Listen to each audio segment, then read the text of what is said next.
Good day mga kaserye! Today pag-usapan natin how to appreciate each other every day. So game? Tara umpisa na natin.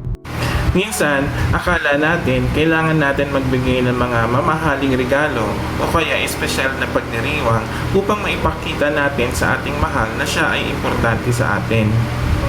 Pero sadly, ito ay hindi totoo. Narito ang ilang tips para maipakita mo na mahalaga siya sa iyo.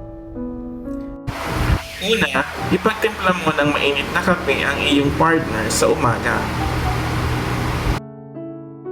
Ang mga maliliit na kilos araw-araw tulad ng pagtitimpla ng kape tuwing umaga para sa iyong mahal ay isang magandang gesture upang ipadama natin na siya ay mahalaga sa atin.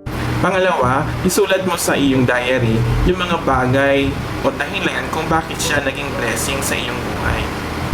Maaari mong isulat sa iyong diary kung paano kanya tinutulungan sa bahay araw-araw. Or kung paano kanya binibigyan ng lakas ng loob sa tuwing ikaw ay pinanghihinaan na.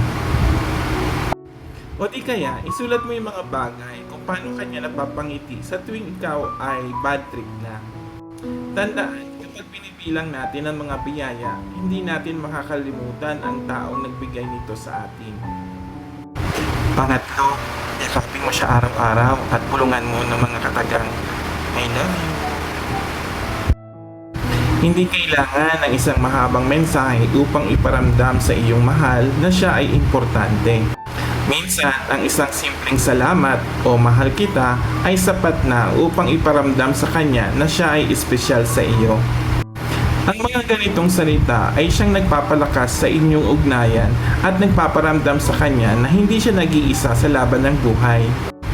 Pang-apat, tulungan mo siyang mag-ayos ng mga gamit niya bago siya pumasok sa opisina.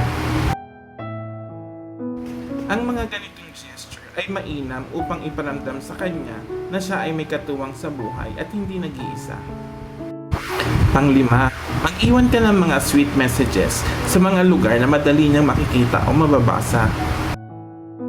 Ang mga ganitong gesture ay maihahalin tulad ko sa maliliit na tipak na bato upang makabuo ng malaking bundok ng iyong pagmamahal at pagpapahalaga sa relasyon.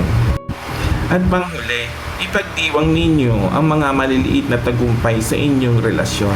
Ang pag-celebrate ng tagumpay ay isang gesture or kilos para ipakita sa kanya na ikaw ay proud at masaya ka sa kanyang nakamit na tagumpay. Tandaan natin, ang pagpapahalaga sa isa't isa ay hindi kailangang magastos o komplikado. Ang mga simpleng kilos araw-araw ay mas makakapagpahaba ng relasyon at mas nakakapagpalakas ng ugnayan natin sa ating mahal. So ano pang hinihintay mo? Gawin mo na ang isa sa mga ito at i-comment mo kung ano napili mo. Don't forget to like and share this video, follow for more, and see you in my next video.